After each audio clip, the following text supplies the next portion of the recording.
যে জয় আমার মাঝে জড়িয়ে আছে ঘুমের জালে, আজ এই সকালে ধীরে ধীরে তার কপালে এই অরুণ আলো সোনার কাঠি ছুঁয়ে দাও। বিশ্ব হৃদয় হতে ধাওয়া আলোয় পাগল প্রভাত হাওয়া, এই হাওয়াতে হৃদয় আমার ধুইয়ে দাও, আলোকের এই ঝর্ণা ধারায় ধুইয়ে দাও। গুড মর্নিং বন্ধুরা, আমি ঝিলিকের রান্না করে আবারও আপনাদেরকে স্বাগত। আজ একটা শীতের নতুন সকাল নিয়ে আমি আপনাদের সামনে হাজির হয়ে গেছি। আপনারা সবাই কেমন আছেন? আশা করি খুব ভালো আছেন, আমিও খুব ভালো আছি। তো হঠাৎ আজ মনে হলো যে আমার এই ভিডিওটা আমি আমার ছাদ থেকেই শুরু করব।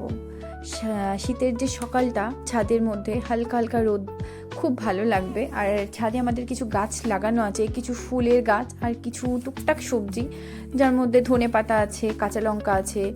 তো মনে হলো যে শেয়ার করি, আপনাদের অবশ্যই খুব ভালো লাগবে আমাদের এই ছাদের এই নেচার্সের যে ব্যাপারটা। তো সেই জন্য চলে এলাম ছাদে। তো আজ বন্ধুরা আমি একটা নতুন রেসিপি নিয়ে আপনাদের সামনে হাজির হয়ে গেছি, একেবারে নতুন। এটা হচ্ছে ড্রাই ফ্রুটসের লাড্ডু। আমরা ন্যাচারালি মতিচুরের লাড্ডু খেয়ে থাকি, আজ আমরা দেখাবো আপনাদেরকে ড্রাই ফ্রুটস দিয়ে লাড্ডু। এটা কেমন লাগে অবশ্যই জানাবেন। প্রথমে আমি শুকনো কড়াইটা চাপিয়ে নিলাম। চাপিয়ে নিয়ে সুজিটা আমি একটু ড্রাই রোস্ট করে নেব, একটু হালকা হাতে ভেজে নেব। ভেজে নেওয়ার পর ওপর থেকে আমি কিছুটা মুসলি ব্যবহার করব, সাথে কিছুটা ড্রাই ফ্রুটস। যেটা হচ্ছে মুসলিটা বন্ধুরা আপনারা নিশ্চয়ই জানেন যে কর্নফ্লেক্স এর সাথে কিছু সিডস, যেমন pumpkin seeds, sunflower seeds, chia seeds, তারপরে এই সমস্ত সিডস আর কিছু ড্রাই ফ্রুটস এর মধ্যে দেওয়া থাকে, একসাথে দিয়ে প্যাকেটিং করা থাকে। তো সেই মুসলিটা আমি এর মধ্যে একটু ব্যবহার করব, আর সাথে ব্যবহার করব কিছুটা ড্রাই ফ্রুটস, যেটা আমি মিক্সিতে একটু ভাঙা ভাঙা করে নিয়েছি, মানে একটু গুঁড়ো গুঁড়ো টাইপের করে নিয়েছি। আর দেব একটু সাফোলা ওটস, যেহেতু আমার কাছে এই ওটসটাই অ্যাভেলেবেল ছিল, আমি এটাই দিলাম। দিয়ে আমি একটু শুকনো কড়াই এগুলোকে নেড়ে নেব। বন্ধুরা এই যে লাড্ডুটা আমি বানাচ্ছি, এই লাড্ডুটা খুব ভালো লাগে খেতে, যারা ডায়েটে আছেন তাদের জন্য তো খুব ভালো। যাই হোক, এর ওপরে আমি দিয়ে দিচ্ছি কিছুটা ওই কিটক্যাট চকলেট, মোটামুটি 2টো কিটক্যাট চকলেট 20 টাকা করে আমি এর মধ্যে ব্যবহার করেছি, যেটা আমি গুঁড়ো করে নিয়েছি মিক্সিতে, দিয়ে আমি এর মধ্যে অ্যাড করে দিলাম। দিয়ে আমি এটাকে আরও ভালোভাবে নেড়ে নেব।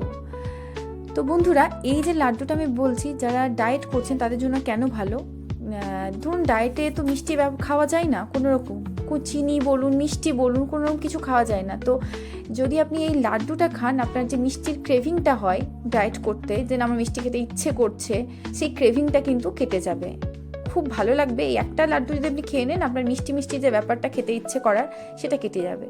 তো সেই জন্য আমি এটা বানিয়ে আপনাদেরকে দেখালাম। তো যাই হোক, এর মধ্যে আমি ব্যবহার করলাম কিছুটা খেজুর গুড়। চাইলে আপনারা খেজুর গুড়টা স্কিপ করে যেতে পারেন, একেবারে স্কিপ করে যেতে পারেন, ব্যবহার নাও করতে পারেন, কিন্তু আমি এখানে ব্যবহার করলাম। আপনারা চাইলে ওই আমি যে খেজুর গুড়ের পর দিলাম, খেজুরগুলো কেটে কেটে দিয়ে আমি এর মধ্যে অ্যাড করলাম, মানে খেজুরের বীজগুলোকে বাদ দিয়ে খেজুরগুলো আমি অ্যাড করলাম।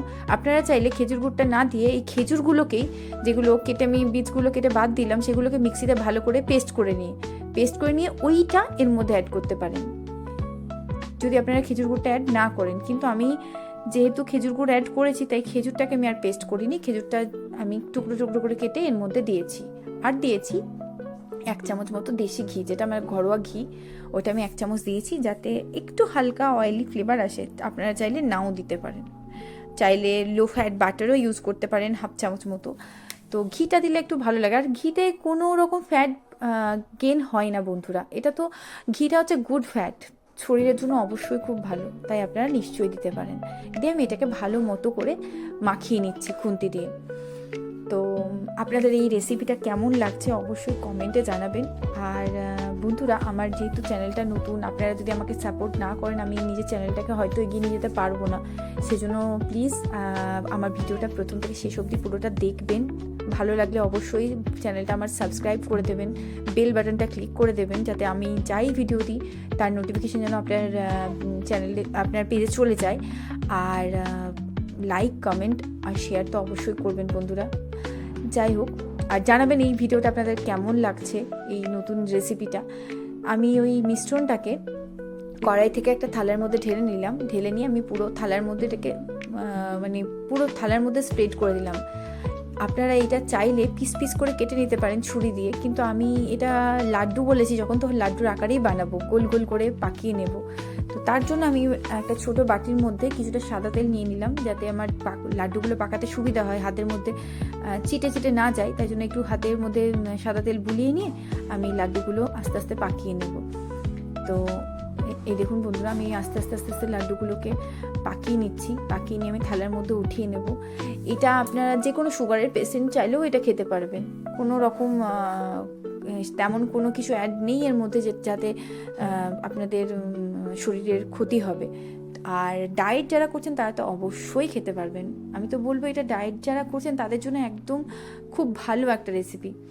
আর এমনকি কি বন্ধুরা, যারা ডায়েট করে তাদের আমরা বুঝতে পারবো না, যারা ডায়েট করি না তারা হয়তো বুঝতে পারবো না, কিন্তু যারা ডায়েট আছে তারা খুব ভালো মতন এটা জানে। মিষ্টি খেতে ইচ্ছে করে, যেহেতু মিষ্টিটা টোটালি অ্যাভয়েড থাকে, তাই যখন খুব মিষ্টি খেতে ইচ্ছে করে তখন মনে হয় একটু খেয়ে নিই, তখন ডায়েট থেকে সে বেরিয়ে যায়। তো যাতে সেটা না হয়, তার ওই কষ্টটা, ওই মিষ্টি খাওয়ার একটা ইচ্ছে, ওই কষ্টটা যাতে না আসে, তাই জন্য এই জিনিসটা খুব হেল্প করবে। এটাতে টোটালি মানে ড্রাই ফ্রুটস দিয়ে যেহেতু বানানো, কোনো রকম কোনো চাপ নেই। হ্যাঁ, এবার যদি আপনাদের মনে হয় যে খেজুর গুড়টা আপনারা অ্যাড করবে না, গুড়ে কোনোদিনও ওয়েট গেন হয় না, কিন্তু তাও যদি আপনাদের মনে হয় যে না আমি গুড়টা অ্যাভয়েড করে যাব, তাহলে খেজুরটাকে পেস্ট করে নেবেন, ব্যাস। তাহলে ওটাতেও মিষ্টিটা হেল্প করবে, মানে মিষ্টি মিষ্টি ব্যাপার চলে আসবে। তো দেখুন বন্ধুরা, আমি এগুলো পাকিয়ে নিচ্ছি, আমার একটু বড় বড় করেই পাকিয়ে নিচ্ছি, যাতে লাড্ডুটা দেখতেও ভালো লাগে আর খেতেও ইচ্ছে করে। একটা ছোট্ট ছোট করে বানালে একটা খেয়ে মন ভরে না, সেজন্য একটু বড় বড় করে পাকিয়ে নিচ্ছি। দিয়ে আমি থালার মধ্যে রেখে দেব। মোটামুটি এটা রাখবো 1-2 ঘন্টা মতো থালার মধ্যেই রাখবো, একটু শুকিয়ে যাবে। মানে এখন তো একটু নরম থাকবে, তারপর যখন একটু হালকা শুকনো শুকনো হয়ে যাবে তখন আমি কৌটোর মধ্যে এগুলো ঢুকিয়ে দেবো।